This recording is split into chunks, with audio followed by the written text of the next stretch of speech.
여러분, 신앙생활하면서 가장 중요한 것은 무엇일까요? 신앙생활하면서 제일 첫 단추가 되어야 하는 것은 무엇일까요? 제일 먼저 우리가 신앙생활하면서 전제가 되어야 할 것이 무엇일까요? 그것은 구원의 확신입니다. 내가 예수 믿고 영생을 얻었다는 확신입니다. 오늘 하나님께서 나를 불러가셔도 내가 천국에서 눈뜰 것을 확신하는 구원의 확신이 있어야 합니다. 신앙생활하면서 제일 첫 번째 전제 조건은, 첫 단추는 이 구원의 확신이 있느냐 없느냐, 그것이 제일 먼저 중요합니다. 여러분, 제 손에 만약에 이렇게 씨앗이 있다고 생각해 보세요. 씨앗이 있어요. 이 씨앗은 그런데 생명이 없어요. 죽었습니다. 이 죽은 씨앗을 땅에다가 묻습니다. 정성껏 가꿉니다. 거름을 줍니다. 물을 줍니다. 이 죽은 씨앗이 싹을 틔울 수 있을까요? 절대 없어요. 죽은 씨앗은 싹을 틔울 수 없습니다. 싹을 틔우고 꽃이 피고 열매 맺어질 수가 없습니다.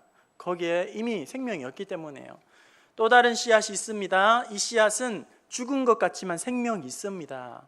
이 씨앗을 땅에다 심습니다. 추운 겨울에는 싹이 나지 않습니다. 죽은 것 같습니다. 하지만 따뜻한 봄이 오고 비가 오고 좋은 환경이 되면 이 씨앗은 죽은 것 같지만 싹을 틔우게 됩니다. 그리고 자랍니다. 꽃을 피웁니다. 마침내 아름다운 열매를 탐스럽게 맺게 됩니다. 똑같은 씨앗이지만 생명이 있느냐 없느냐에 따라서 결과는 완전히 다를 수 있겠죠. 신앙생활하면서 제일 먼저 우리가 중요하게 여겨야 할 것은 예수 생명이 있느냐, 구원의 확신이 있느냐는 거예요. 자, 이렇게 한번 생각해 봅시다. 어떤 분이 매주 빠짐없이 예배를 잘 참석하세요. 교회를 잘 출석하세요. 그런데 구원이 확신이 없어요. 이분은 구원받은 확신이 없다고 해봅시다. 구원의 확신이 없는 분이 진정한 예배를 드릴 수 있을까요? 예배 행위는 할 수 있습니다. 예배 순서 따라 찬양하고 기도하고 말씀 읽고 들을 수 있어요. 하지만 진정한 구원의 확신이 없는 사람은 참된 예배자로 하나님 앞에 예배 드릴 수 없어요. 구원의 확신이 없어요. 그런데 하나님 받으시는 진정한 기도를, 간구를 할 수 있을까요? 기도를 할 수는 있어요. 하지만 그것은 하나님 받으시는 기도가 아닙니다. 왜냐하면 구원의 생명이 없기 때문이에요. 구원받지 못했는데 하나님 앞에 열심히 직분 감당하고 봉사하고 헌신합니다. 그것이 의미가 있을까요? 구원의 확신도 생명도 없는데요. 우리가 진정한 예배자가 되기 위해서, 진정한 기도를 드리기 위해서, 진정한 예수인, 예수 사람 되기 위해서는 제일 먼저 내 안에 구원의 확신이 있는가, 그것이 먼저 믿음으로 고백이 되어야 한다는 거예요. 그런데 여러분, 성도들 중에는 구원의 확신이 없는 사람들이 의외로 많다는 것이 문제입니다. 그리고 구원의 확신이 때때마다 수시로 흔들리는 사람도 있습니다. 그리고 잘못된 구원의 확신, 구원의 믿음을 가지고 그렇게 착각하고 있는 사람도 있습니다. 여러분, 구원의 확신이 이랬다 저랬다 흔들리는 사람들, 그리고 또 잘못된 구원의 확신을 가지고 있는 사람들은 엄밀히 말을 하게 된다면 구원의 확신이 없는 사람입니다. 확신이 없기 때문에 상황에 따라 흔들리는 것이고, 잘못된 확신을 가지고 있기 때문에 착각하면서 살아가고 있는 것입니다. 구원파라는 이단이 있습니다. 한 번씩은 들어보셨을 거예요. 구원파는 이 기성교회의 성도들이 구원에 대한 확신이 없다는 사실을 알고 아주 그것을 틈을 타서 그렇게 넘어뜨리려고 하고 유혹하는 이단이 바로 이 구원파입니다. 그래서 묻습니다. 당신 구원 받으셨습니까? 언제 받으셨습니까? 구원 확신이 있습니까? 언제, 몇 날, 몇 시에 받으셨습니까? 그걸 알지 못하면 당신은 진짜 구원받은 사람 아니에요. 이렇게 구원파 이단은 이야기하는 것이죠.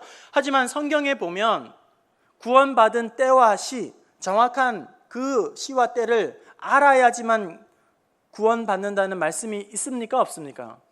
어디에도 없습니다. 그건 아닌 것이죠. 그리고 구원의 확신이 흔들리는 사람들이 있습니다. 어느 때 보면 충만해서 은혜 받고 마음에 변화가 있고 감동이 오면 내가 정말 구원받은 것 같아요. 구원받은 사람 같아요. 그런데 어디 가서 죄를 짓고 오게 되면, 그리고 또 죄를 짓고 혈기 부리고 신앙인으로서는 하지 말아야 할 잘못된 그릇된 행동을 하게 되면 마음에 내가 정말 구원받은 사람 맞나? 이렇게 해도 내가 구원받은 사람 맞나? 이런 회의가 몰려오기도 합니다. 그리고 때때로 부부싸움을 아주 심하게 하게 되면 그렇게 심하게 하고 난 다음에 이렇게 생각하는 거죠. 내가 정말 구원받은 사람 맞나? 그리고 저 여자를 봐도 저 여자도 구원 못 받은 것 같고 나를 이렇게 막 힘들게 하고 괴롭히고 앙탈을 부리고 저 여자도 아마 구원 못 받았을 것 같아. 그런 마음이 드는 것이죠. 충만할 때는, 은혜 받을 때는, 변화가 감동이 있을 때는 구원받은 것 같고 하나님으로 마음의 기쁨이 있고, 그런데 죄를 짓고 딴짓하고 말씀대로 살지 못하게 되면 이러고 사나 내가, 이게 정말 구원받은 사람이 맞나, 천국 갈 수 있나, 이렇게 구원의 확신이 수시로 막 왔다 갔다 이래저래 흔들리는 사람들이 있습니다. 그리고 또한 잘못된 구원의 확신을 가지고 있는 사람들이 있어요. 잘못된 구원의 확신, 착각하고 있는 구원의 확신. 그 대표적인 것이 뭐냐면 바로 모태신앙입니다. 모태신앙, 우리 우스갯소리로 모태신앙을 못된 신앙이라고 이야기하잖아요. 그죠? 그리고 또 모태신앙을 모태신앙, 이것도 못해, 저것도 못해, 아무것도 못해, 그 모태신앙. 그런 우스갯소리를 하지만 성경에 보면 여러분 모태신앙의 가장 대표적인 유형의 인물이 나옵니다. 그 사람이 바로 유대인들이에요. 유대인들은 혈통적으로 아브라함의 족속이고 이삭의 족속이고 야곱의 족속이고 요셉의 족속이고 혈통적으로 우리는 선민이다, 우리는 구원받았다, 하나님의 자녀다, 이렇게 생각하고 구원받았다는 것을 이야기하죠. 하지만 성경은 뭐라고 이야기하고 있습니까? 혈통적으로 구원받을 수 있을까요? 성경 말씀을 우리 한번 보실까요? 요한복음 1장 13절 자막 보시면서 요한복음 1장 13절 말씀입니다. 요한복음 1장 13절입니다. 네, 함께 보겠습니다. 시작. 이는 혈통으로나 육정으로나 사람의 뜻으로 나지 아니하고 오직 하나님께로부터 난 자들이니라. 혈통으로도 육정으로도 구원을 담보할 수 없다는 거예요. 부모가 아무리 신앙이 좋아도 자녀가 자동으로 구원받는 것은 없습니다. 집안이 아무리 대대로 예수 믿는 잘 믿는 집안이라 할지라도 집안이 목사를 많이 배출한 목사 집안이고 장로님을 여러 배출한 장로 집안이고 집안에 순교자가 있는 그런 집안이라 할지라도 구원을 자동적으로 받는 것은 아닙니다. 저희 자녀들은 3대째 지금 예수를 믿는 거예요. 그것도 목사의 자식이에요. 목사 자식, 이렇게 되는 거죠. 어렸을 때부터 저희 자녀들은 교회에서 얼마나 막 각종 대회를 다 참석했습니다. 주일학교 연합회, 찬양율동대회, 암송대회, 그리고 합창대회, 교회를 저희 아이들은 죄집 드나들듯이 드나들고 교회가 마치 놀이터처럼 그렇게 다니던 아이들이에요. 그렇다고 이 아이들이 구원이 확정이 됐을까요? 여러분, 절대 그것이 아닙니다. 그리고 또 잘못된 착각, 예배를 드리면, 교회를 잘 다니면 나는 구원받은 사람이다 하는 생각이에요. 어떤 권사님이 있습니다. 주일 예배 빠지지 않습니다. 수요 예배, 금요 심야 예배도 빠지지 않습니다. 새벽 예배도 온갖 예배 다 참석 잘 합니다. 기도도 곧잘 하고 하나님 앞에 봉사도 드리고 전도도 하고 김장도 함께 담고 교회 청소도 열심히 합니다. 그런데 제가 물어봅니다. 권사님 만약에요, 오늘 밤이라도 하나님이 우리 권사님 불러가시면 천국에서 눈 뜰 것을 확신하십니까? 목사님, 제가 잘 모르겠어요. 우리 자식들도 지금 교회 안 다니잖아요. 그리고 지은 죄가 많잖아요. 전 잘 모르겠어요. 여러분, 그런 분들이 왕왕 있습니다. 이런 예배 드리고 교회 다니는 것이 구원의 확신이 주지 못한다는 거예요. 또한 선한 행동이에요. 많은 사람들이 착한 사람은 천국에 갈 수 있다고 생각하고 천국에 가기 위해서는 착한 일을 많이 해야 한다고 그렇게 생각을 합니다. 카톨릭은 그래서 예수 믿는 이 믿음과 그리고 착한 행실이 더해져야지만 구원을 얻는다, 이렇게 가르쳐요. 그래서 어떤 사람들은 이 카톨릭이 기독교보다 훨씬 더 우월한 종교라고 그렇게 이야기합니다. 왜냐하면 카톨릭은 믿음은, 예수 믿는 것은 기본이고 거기에다가 자기가 선한 행실이 덧붙여져야지만 구원을 받는다고 그렇게 생각하기 때문에 사람들은 기독교는 그냥 믿음만 이야기하지만 가톨릭은 믿음은 기본이다가 선한 착한 행실까지 더해지니까 훨씬 수준이 높은 좋은 종교, 우월한 종교라고 그렇게 말을 하게 되는 것이죠. 그런데 여러분, 이렇게 이야기를 하게 되면 문제가 있습니다. 뭐가 문제냐면 우리 예수님은 반쪽짜리 구원을 하시는 거죠. 예수님으로 우리는 반은 구원받고 반은 내 힘으로, 내 선행으로 그렇게 구원을 받게 되는 거예요. 예수님이 완전한 구원자가 되지 못하고 유일한 구원자도 될 수가 없습니다. 종교개혁을 이렇게 맡은 루터가 나면서부터 그런 교육을 받고 자라고 그런 교리의 뼛속까지 그는 심취했던 사람이에요. 그 마틴 루터가 어느 날 말씀을 묵상하는 중에 깨닫게 되었죠. 어떻게 깨닫게 되었습니까? 그리고 종교개혁을 일으키죠. 그리고 선포합니다.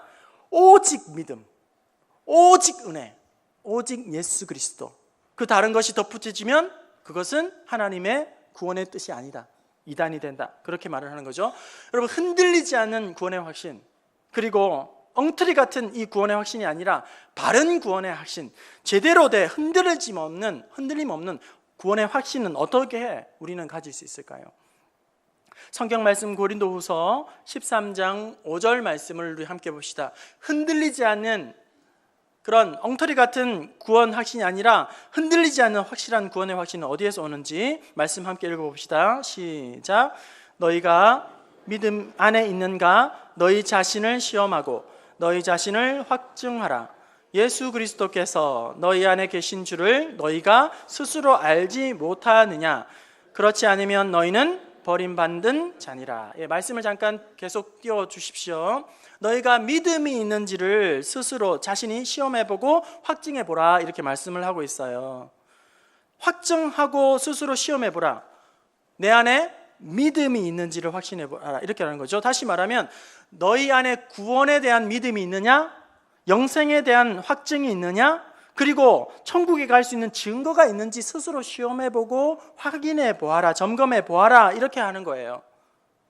그냥 덮어놓고 구원 얻을 것이다, 그렇게 하지 말고 내 안에 스스로 정말 예수님이 있는지, 믿음이 있는지를 한번 확인해보라, 시험해보라, 점검해보라, 이렇게 말을 하는 것이죠. 이런 구원의 확신과 구원의 믿음의 증거가 무엇일까요? 그 뒤에 말씀을 계속 이어서 말씀에 이어주고 있습니다. 그러니까 자신을 시험해보고 너희 자신을 확증하라. 무엇에 대한 확증과 증거를 말씀하고 있을까요? 뒤에 보시면 예수 그리스도께서 너희 안에 계신 줄을 너희가 스스로 알지 못하느냐? 그렇지 않으면 너희는 버림받은 자니라 말씀합니다. 예수님이 내 안에 있는 것을 아는 사람은 이제 구원받았다는 확실한 증거를 가진 사람이고, 내 안에 예수님이 있다는 사실을 알지 못하는 사람은 어떻게 해요? 너희는 버림받은 자라고 그렇게 성경이 말씀을 하고 있는 것입니다. 다시 말하면 우리 안에 예수님이 있다는 것을 알게 되면 그것은 구원의 증거이고, 예수님이 안에 계신 것을 알지 못하면 그 사람은 구원받지 못했다는 거예요. 그런데 여러분, 예수님이 내 안에 있으면 구원받은 것이고 예수님이 내 안에 없으면 구원받지 못한다, 이것도 약간 애매한 거예요. 왜냐하면 어떤 때는 보면 예수님이 내 안에 있는 것 같아요. 그런데 어떤 때 보면 예수님이 내 안에 없는 것 같아요. 그렇죠? 이렇게 예배를 드립니다. 그리고 은혜를 받습니다. 마음에 감동이 있습니다. 그리고 집으로 돌아갑니다. 그때는 예수님이 내 안에 계셔요. 얼마나 기쁨이 있는지, 충만한지, 은혜를 주시는지 몰라요. 그런데 집으로 돌아가다가 접촉사고를 만나게 됩니다. 짜증이 올라옵니다. 혈기가 올라옵니다. 그러면 짜증을 내면서 내 속에 예수님이 없는 것 같아요. 그렇죠? 우리가 여러분 무엇을 통해서 우리 예수님이 우리 안에 있는지 판단할 수 있을까요? 내 안에 있는지 판단할 수 있을까요?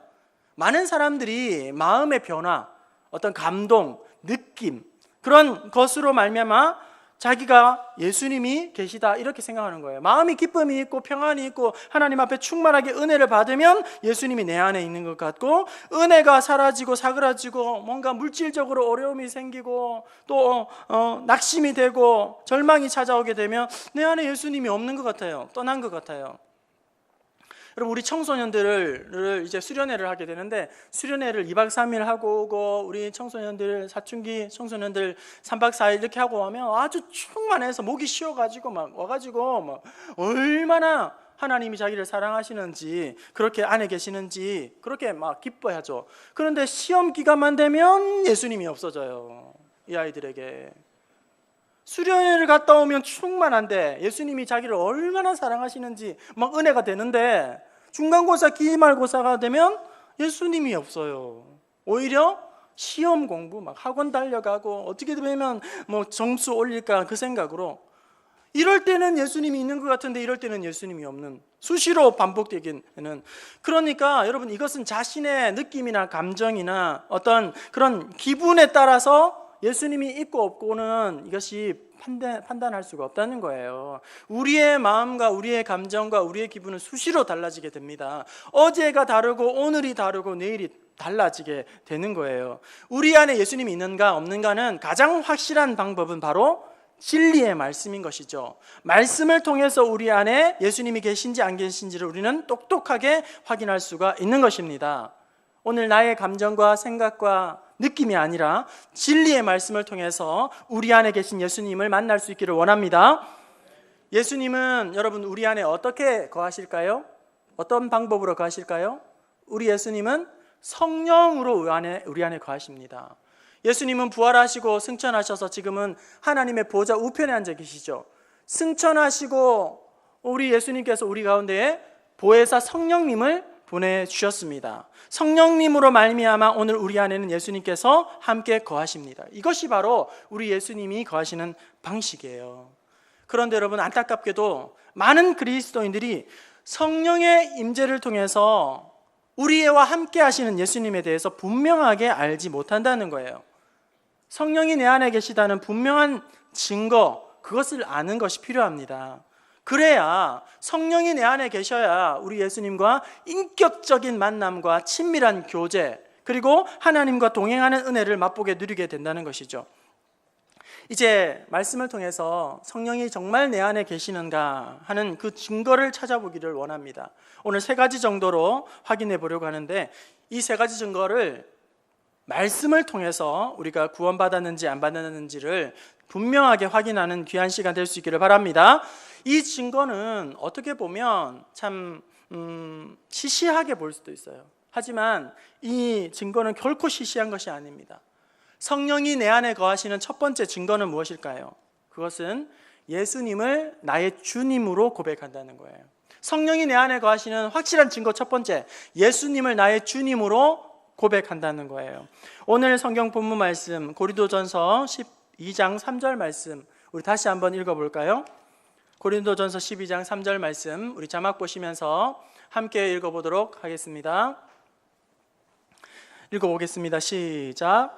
그러므로 내가 너에게 알리노니 하나님의 영으로 말하는 자는 누구든지 예수를 저주할 자라 하지 아니하고 또 성령으로 아니하고는 누구든지 예수를 주시라 할 수 없느니라. 성령이 아니고는 누구도 예수를 주시라 할 수 없다고 말씀하고 있습니다. 여러분은 예수님을 주님이라고 부를 수 있습니까? 예, 그렇습니다. 우리는 예수님을 주님이라고 부릅니다. 우리 중에 어느 누구도 예수님을 형님이라고 부르지는 않습니다. 우리는 예수님을 주님이라고 부르는 것에 너무나도 친숙해 있고 익숙해 있다 보니까 예수님을 주님이라고 부르는 것에 어떤 놀라운 대단한 일이라고 여기지가 않습니다. 하지만 방금 우리가 성경을 읽어보았지만 성령이 아니고는 누구도 예수님을 메시아, 우리의 구원자, 주님이라고 할 수가 없는 것입니다. 예수님을 나의 구주로 고백하는 것은 내 의지로 하는 거 아니에요.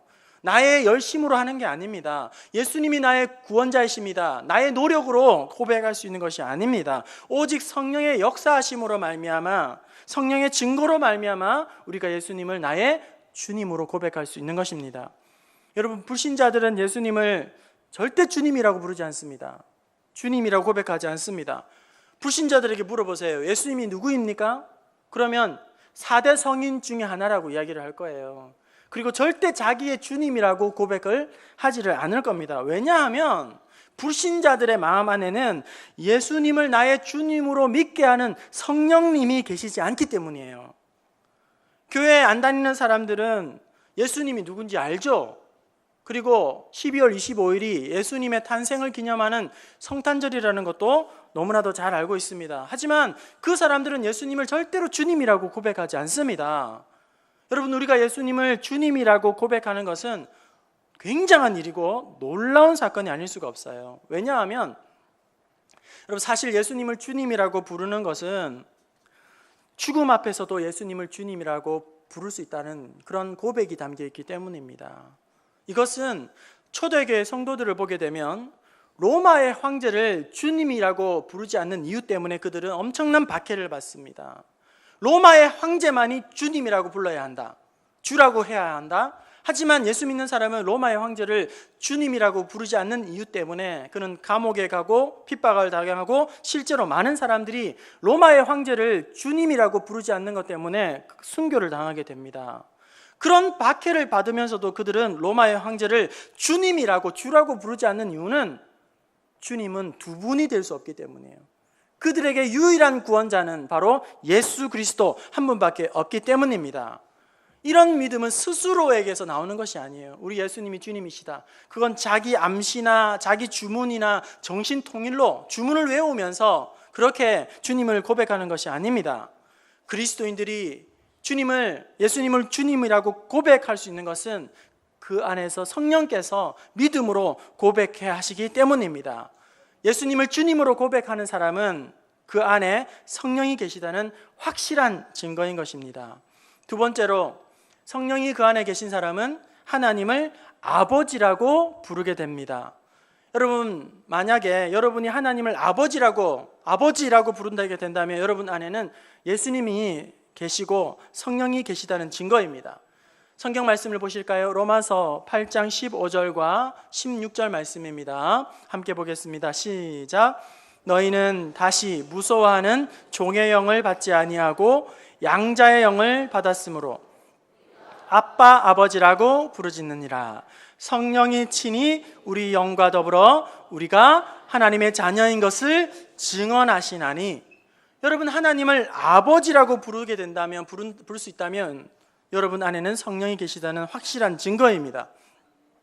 그런데 성령을 받지 못한 사람은 비록 창조주 하나님을 인정은 합니다. 하지만 하나님을 절대로 아버지라고 부르지 못합니다. 부르지 않습니다.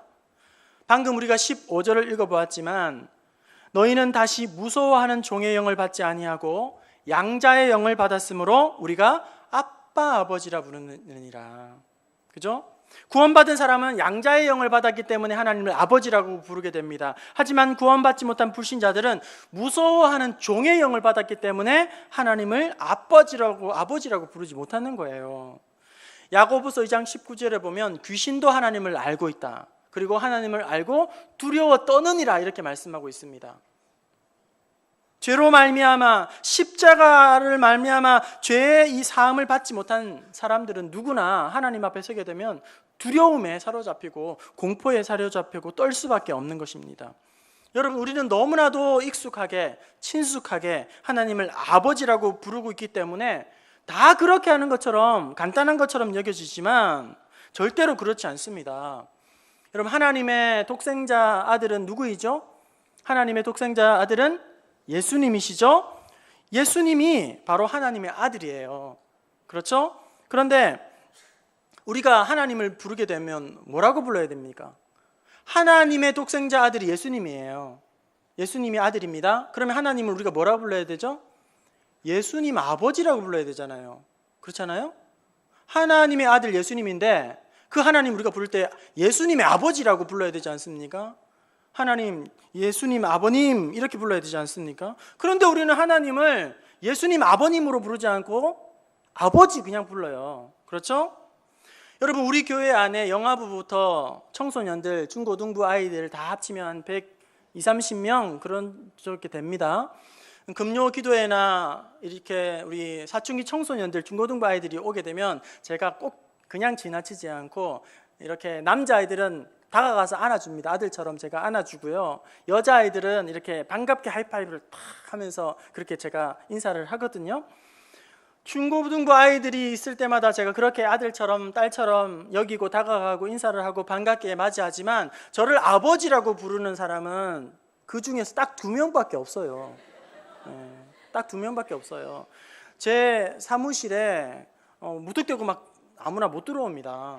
우리 부목사님들도 그냥 막 못 들어오고 이렇게 조심스럽게 이렇게 들어오죠. 똑똑똑 놓고 하고. 근데 이 2 녀석은 그냥 느닷없이 덤비고 들어올 때가 많아요. 그러면서 막 냉장고를 열어가지고 뭐 먹을 게 없나 하고 막 음료수를 따 먹기도 하고 그렇게 한다는 것이죠.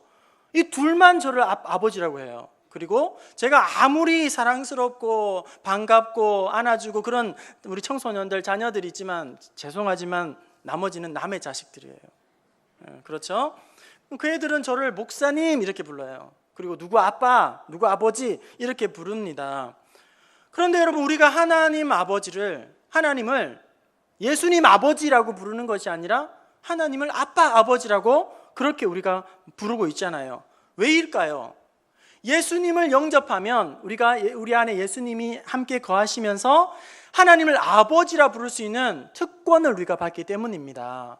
요한복음 1장 12절 말씀, 영접하는 자, 곧 그 이름을 믿는 자들에게는 하나님의 자녀가 되는 권세를 주셨으니, 예수님을 우리 마음대에 영접하면 예수님이 우리 안에 거하시면서 우리는 하나님의 자녀가 되는 권세를 받게 되는 것입니다. 그래서 여러분, 하나님을 아버지라고 부르는 것은 엄청난 특권이고 또 성령께서 우리 안에 계시다는 놀라운 증거인 줄로 믿습니다. 마지막으로 성령이 우리 안에 계신 증거, 하나님의 성령이 우리 안에 있으면 우리가 은혜를 비로소 깨닫게 된다는 거예요. 은혜가 깨달아지게 된다는 거예요. 성경 말씀 고린도전서 2장 12절 말씀 우리 함께 보실까요? 2장 12절입니다. 시작. 우리가 세상의 영을 받지 아니하고 오직 하나님으로부터 온 영을 받았으니 이는 우리로 하여금 하나님께서 우리에게 은혜로 주신 것을 알게 하려 하심이니라. 세상의 영이 아니라 하나님께로부터 우리가 받은 영이 있다고 했어요. 여러분, 예수 믿지 않는 사람은 세상의 영을 따라 살아가게 됩니다. 그래서 세상이 주는 것이 기쁨이에요. 세상이 주는 것이 참된 평안입니다. 기쁨이에요. 행복입니다. 하지만 우리는 하나님으로부터 온 영을 받았어요. 그래서 하나님께서 주시는 것이 기쁨이에요. 하나님께 받은 것이 행복이에요. 참된 만족이에요. 그렇죠? 그래서 세상 사람들은 여러분 어디에서 은혜를 받죠? 세상 사람들은 어디에 가서 은혜를 받습니까? 노래방 가서 은혜를 받잖아요. 그리고 또 룸사롱 가가지고 은혜 받잖아요. 그곳에 가면 너무 마음이 기쁘고 힐링이 되고 술잔을 기울이면서 지화자 이렇게 하면서 막 충만해지잖아요. 은혜를 받잖아요. 하지만 우리는 이렇게 더운 날씨에도 예배의 자리에 나와서 하나님의 말씀 들으면 그것이 기쁨이 되고 참된 위로를 얻게 되는 거예요. 하나님 앞에 눈물로 흘리면서 눈물을 간구하면서 우리에게는 은혜가 부어지게 되는 것입니다. 보세요. 세상 사람들의 기쁨과 만족, 우리의 기쁨과 만족 완전히 다르지 않습니까? 왜 다릅니까? 다스리는 영이 다르기 때문이에요. 다스림을 하고 있는 영이, 우리 속에 다스리는 영이 다르기 때문에 세상 사람들의 기쁨은 세상이 주는 것으로 누리게 되는 거고, 우리의 기쁨은 성령이 있기 때문에 하나님이 주시는 것으로 참된 기쁨과 위로를 얻게 되는 것입니다.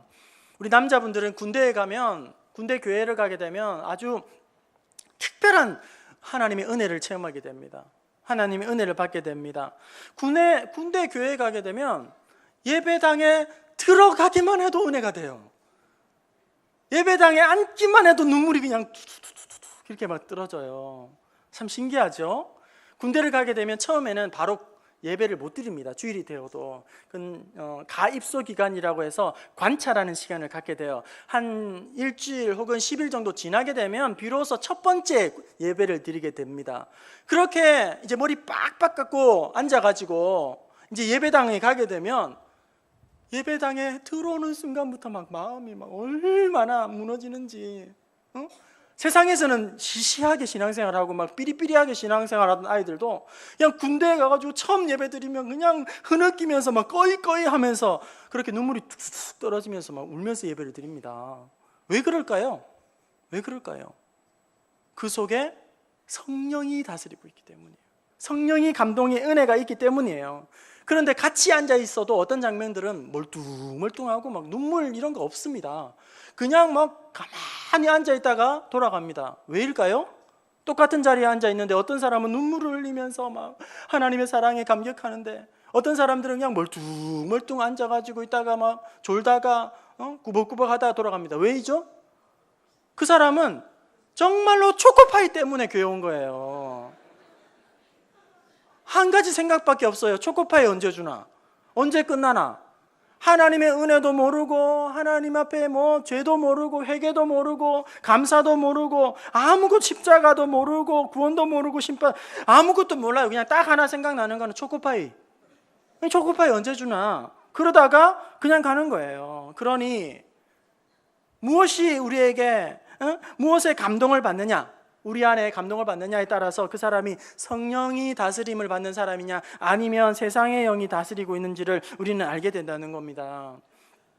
저는 군대 자대에서 이렇게 취침, 점호를 하고 밤에 취침 이렇게 하면 소동하면서 이렇게 딱 이렇게 눕지 않아요? 그러면 취침하게 되면 방송실에서 이렇게 명상의 음악을 틀어줘요. 하루를 이렇게 돌아보면서 이렇게 위로를 받으라고 주는 건지 이렇게 음악을 틀어주거든요. 잘 때 장병들에게. 그런데 그 음악, 그 방송실을 담당하는 그 병사가 다른 중대의 그 군종병이에요. 같이 신우회하는 군종병이에요. 군종병이다 보니까 점호 끝 이렇게 불 꺼 이렇게 되면 음악을 탁 틀어주는데 가사 없는 찬송가를 틀어주는 거예요. 침묵기도. 그러니까 옛날에 경배와 찬양 학교에서 하는 그 멜로디만 있는 찬양 가사를 틀어주는 거죠. 지금도 교회마다 새벽기도 마치고 나면 찬양 가사 이렇게 없는 그 음악을 틀어주잖아요. 그런 거를 틀어주는 거예요. 그렇게 취침하고 소등 딱 떼고 이불을 덮고 누우면 찬양을 듣게 되는 거죠. 그러면 제가 혼자서 얼마나 예배를 드리는지 몰라요. 아무도 모르지만 저 혼자서 얼마나 감격하는지 몰라요. 가사 한 절 한 절이 내 안에 얼마나 다가오는지 몰라요. 혼자서 뜨거운 눈물을 삼킵니다. 그런데 같이 곁에 누워있는 병사들도 그런 은혜를 받을까요? 기분이 좋아질까요? 전혀 그렇지 못해요. 그들은 그냥 세상 노래 틀어주면 너무 좋아하는 거죠. 뽕짝 틀어주면 막 너무너무 행복해하는 거예요. 가요 틀어주면 막 너무너무 행복해가지고 막 춤을 추고 그렇게 하는 거죠. 이처럼 여러분, 우리가 은혜를 받는 것, 그것이 바로 성령의 은혜, 성령의 함께 하시는 역사인 줄 믿습니다. 성령께서 우리 가운데 임하시면 평소에 아무렇게 느끼지 못하던 것들도 하나님의 은혜로 받게 됩니다. 그래서 은혜 받게 되면 가족을 주신 것이 너무나도 행복하게 되는 거예요. 부평중앙교회를 만난 것이 너무너무 마음에 기쁨이 되는 거예요. 성도의 교제를 하는 것이 너무나도 행복하게 되는 거예요. 그리고 또 함께 이렇게 건강하게 주님의 전으로 나올 수 있는 것도 감사가 되고, 건강하게 일할 수 있는 것도 감사하게 되고, 평범한 것 중에서도 우리가 감사를 느끼게 되고, 심지어는 고난까지도 하나님 앞에서 감사합니다. 감사합니다. 그렇게 눈물을 흘리면서 고백을 하게 되는 것이죠. 은혜를 받는 사람이라면 그 사람 안에는 성령이 계시고, 성령으로 말미암아 예수님이 함께 거하신다는 증거라는 사실을 기억할 수 있기를 바랍니다. 이제 말씀을 마치려고 합니다. 신앙생활을 하면서 제일 먼저 중요한 것, 제일 첫 단추가 되어야 하는 것, 진정한 예배자가 되기 위해서, 진정한 기도자가 되기 위해서, 진정한 신앙인, 진정한 예수인, 예수 사람 되기 위해서 첫 단추는 무엇입니까? 구원의 확신을 갖는 것입니다. 이 구원의 확신은 내 마음, 느낌, 감정, 평안이 아니라고 했어요. 우리 안에 예수님이 있느냐 없느냐, 예수님이 있는 것을 아느냐 모르냐에 따라서 우리가 구원의 확신을 가질 수 있다고 말씀드렸습니다. 잘못된 구원의 확신을 가진 사람, 때때마다 구원이 확신이 흔들리는 사람, 이런 사람들을 신앙생활하면서 계속 무너질 수밖에 없어요. 계속 유혹에 넘어질 수밖에 없습니다.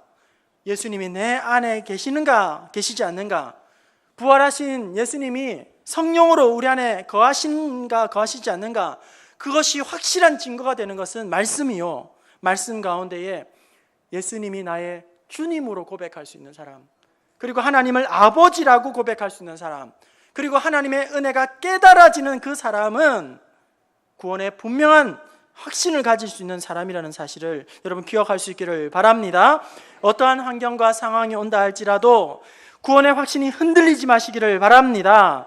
죽음 앞에서도 여러분, 나는 구원받은 사람이다, 오늘 죽어도 하나님 나라에서 눈뜰을 뜰 수 있다라는 그런 믿음과 확신을 가지고 어디를 가든지 무엇을 하든지 주님 안에 거하고 주님과 함께 동행하는 흔들리지 않는 구원의 확신을 소유하여 반석 위에 든든히 세워지는 견고한 믿음의 소유자가 될 수 있기를 주님의 이름으로 축원합니다.